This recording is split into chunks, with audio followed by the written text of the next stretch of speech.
is it here? That probably works, doesn't it?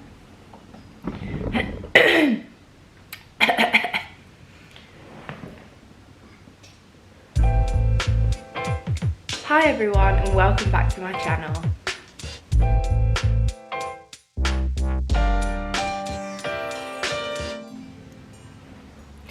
I know it's been a little minute since I've done like a chatty video, so I thought I'd come on and give you a little bit of a update on like the IVF stuff. The last video I posted with regards to the IVF was my up-to-date video, and then I never really like spoke about egg collection and stuff. It was very brief on the end of the last video. So egg collection went really well. It's currently, that's a timer, the 9th of January, and we had egg collection on the 6th of December, I think. Let me check that.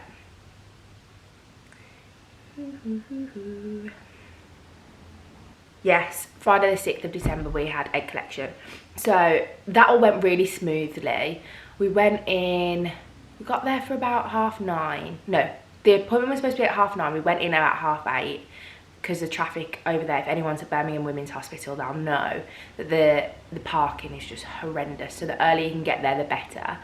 And so we got there, parked, went in, and it was really quiet in the waiting room.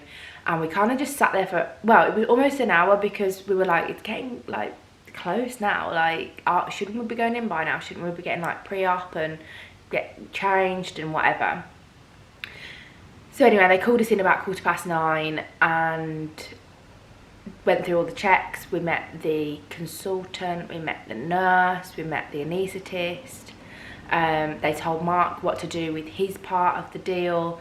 They took him off to do that, which was, he said it was fine. So if anyone has any questions about the male side of things, or would like me to do a video from his point of view, let me know, because I know it's something that's even less talked about than this side of things. So if you think that that's something that's going to be useful to you, let me know. Also everyone, if I look like my eyes are watering, they probably are, because I've got a new ring light for Christmas. First time I've actually filmed with it, and I feel like I'm blind. I'm actually gonna have to get a tissue, but I think it's because it's morning as well, and I'm a bit ill. I blame Mark for that, because he's been ill for like since Boxing Day. It's been long.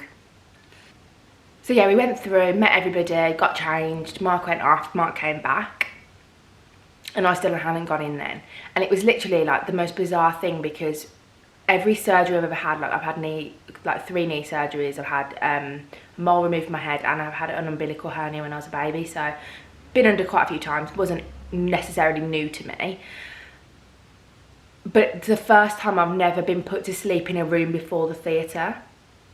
And that was like a bit bizarre, a bit weird, made me a little bit more nervous, because I didn't know that was going to happen. So if you are going in for egg collection, just be aware that you'll be in the theatre room when you are put to sleep. You put yourself on the bed. It's weird, because like you don't have any pants on, but you've got your gown on, and they just put you to sleep like with your legs closed. So they must like manhandle you like where they want you. I mean, I wasn't bruised or hurt anywhere, so very gentle. Just making these jokes, man. Oh God. So yeah, came round. It took about an hour to come around after they'd collected all the eggs and stuff, and they told me that we collected 18 eggs, which was really good. They said that the average, they asked us to guess before we went in. The nurse was like, so how many do you think you're gonna get? And I'm like, I don't know. Like, that's such a hard question, because you don't want to go, oh well, I'm gonna get 35, and you end up getting 2. You don't want to set yourself up for that failure. So me and Mark had never really, we'd always said we'd be happy with 5. We managed to get 18, which we were really, really grateful for, and we were really happy with. And after that, we didn't spend too much time in the hospital. They wanted you to like have an hour, have some toast, a biscuit, cup of tea, whatever, sit in the recovery room for a little while, and then they kind of just signed you off to go. So we were out of there by about 1:30, 2 o'clock in the afternoon. Came home, McDonald's drive-thru on the way back. And then I just chilled out on the settee all day. It was quite painful, so painkillers and hot water bottles. So yeah, it all went, you know, as smoothly as it could, and we had to wait till the next day then to find out how many had fertilised.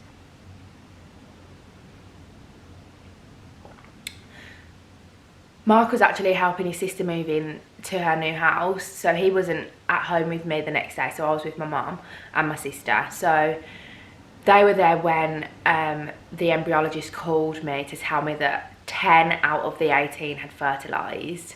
That clip is on the end of the last video, and you can see the phone call. I mean, I couldn't like scramble to get it on loudspeaker so you could hear it, but you can see like reaction, my reaction and my mom's reaction and stuff, so that was really good. Yeah, and then since then it's kind of been a weird period of time, because it took me a week after egg collection to really get back to feeling like myself.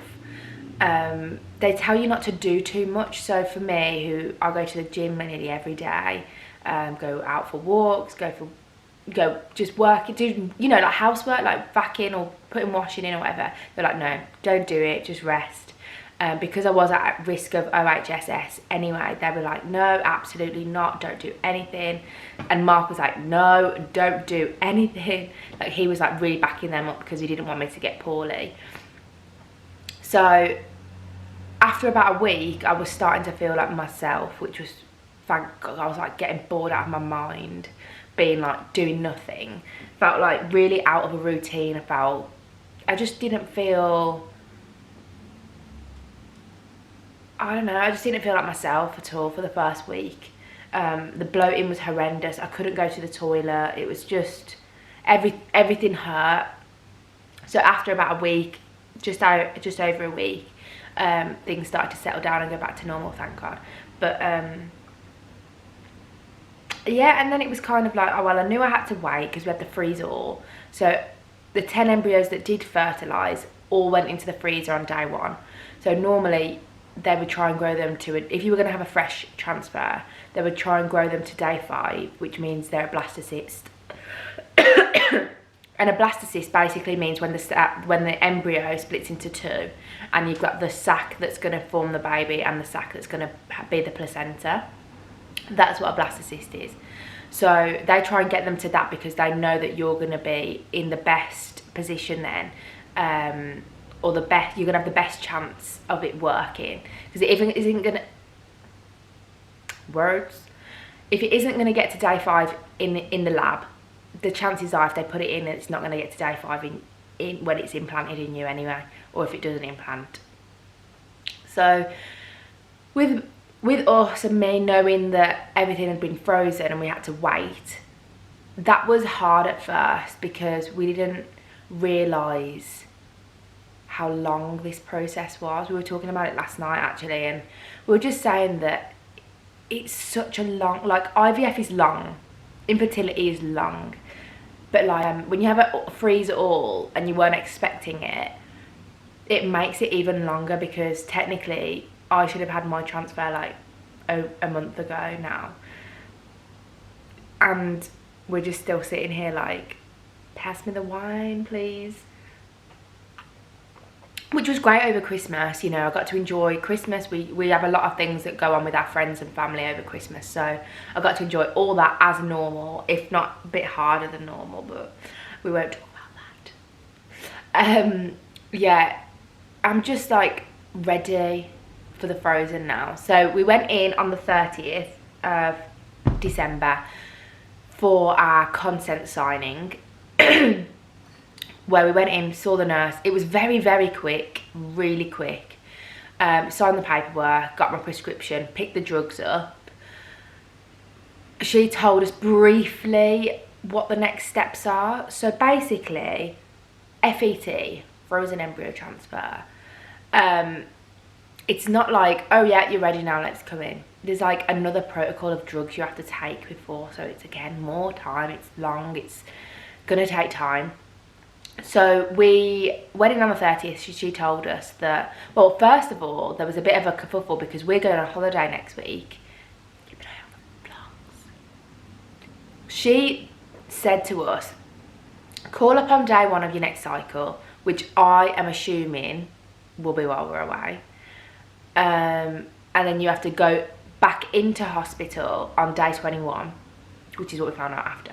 But she was like, oh, you're away? You're going to be away on day one? Oh, you probably have to wait till the next one. I'm like, do you know how infrequent my periods are? Come on, please. I was like, I don't really want to be waiting any longer, because I could be waiting until like April. We don't know. So she went off to ask the question, come back, and she was like, no, it's fine. You can call up on day one. So if I'm away, I can call them and they'll book me an appointment for day 21. So going on day 21 and have an injection, which I'm not too sure what it does, because she said it shuts down my system, puts you into like a menopausal state, so you don't ovulate and you don't have a period. But then someone else I've spoke to has said, oh, you have to have a period before your next one. And I'm like, somebody please start adding up. I think the nurse was quite new to FET, so it was hard to get info out of her. And with IVF, like, you can research, there's so much out there. I say so much, you know, there's a lot out there specifically on the first bit, for the injections, for the egg collection, for the transfer itself. But when it comes to like FET or like freeze all or OHSS, I feel like there's very little out there. Or do people just stop researching? Because that's what I found. Like, I never researched into frozen embryo transfers because I never thought I never thought that would be me. But here we are, FETing soon. So yeah, the next plan is to call up on day one, which I reckon will be while we're away. Go back in for an injection on day 21. Then I think you have to have a period, so 2 to 3 weeks. You have a period, you go back in for a scan to make sure your lining is thin enough. And then you start taking, I think it's estrogen tablets, it might be the progesterone pessaries. I'm not sure which one comes first or whether you start taking them both. And then I think it's about 9 days after that they all do the transfer. The timings are still all like, maybe depending on your cycle. Obviously I was only supposed to be injecting for 2 weeks and ended up injecting for 22 days, so who knows. But that's what's next for us, with regards to like having the embryo put back.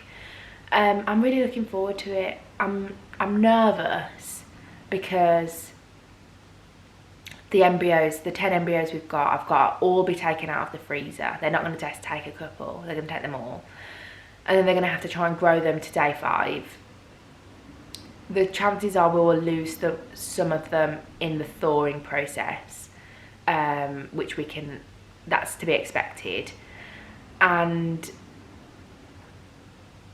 the growing process is about, I'm not sure on the actual percentages, but it's not going to be high. I wouldn't be surprised if we lost at least half. But you never know, like some people don't lose any, some people lose them all. You can't say. It's like there's not one rule for one in this IVF infertility world, which is frustrating but also real. It's real life. I'm trying to give you as much information as possible, or be as open with you on my journey as possible, just to make it easier if you ever are in this position, are having to support a friend going through the same, because there's no age limit on it, there's no date, things aren't really going to change. You know, technology might change slightly, but for the foreseeable future this is the way IVF works.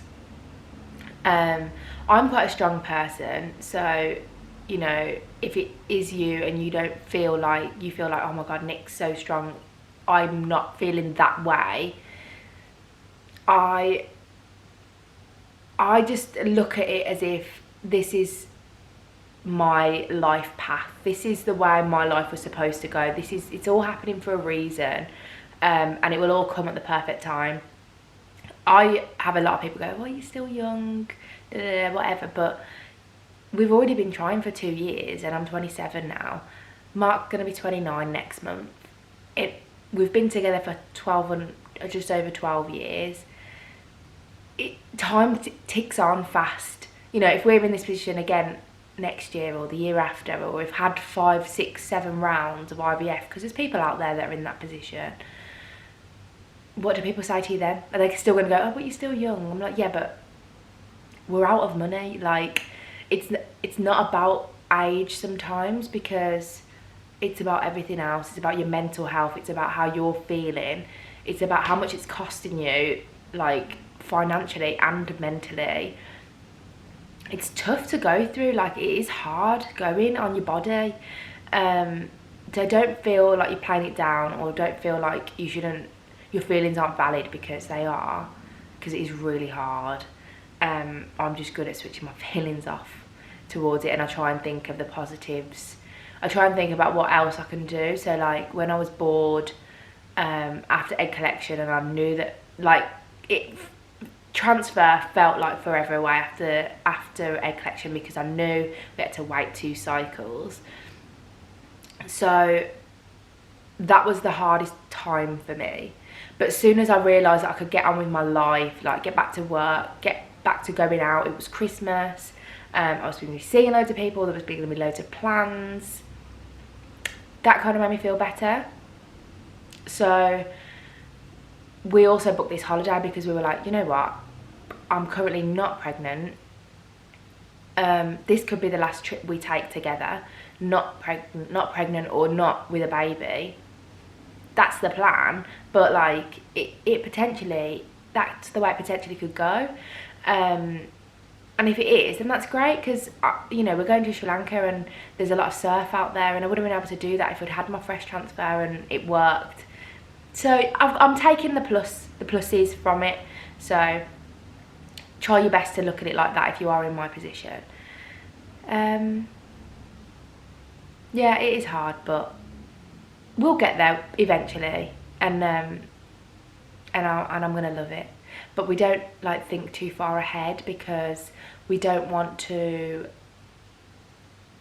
upset ourselves if it doesn't work. I mean, we're gonna be upset.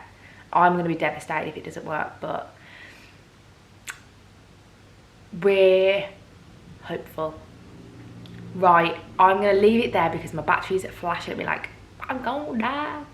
So thank you so much for watching. Make sure you like this video, subscribe to my channel, turn your notifications on, follow me on Instagram. I'm now on TikTok. I do dances. Well, they're really bad dances and they take me ages to learn, but it's fun. Yes, thank you, and I will see you on the next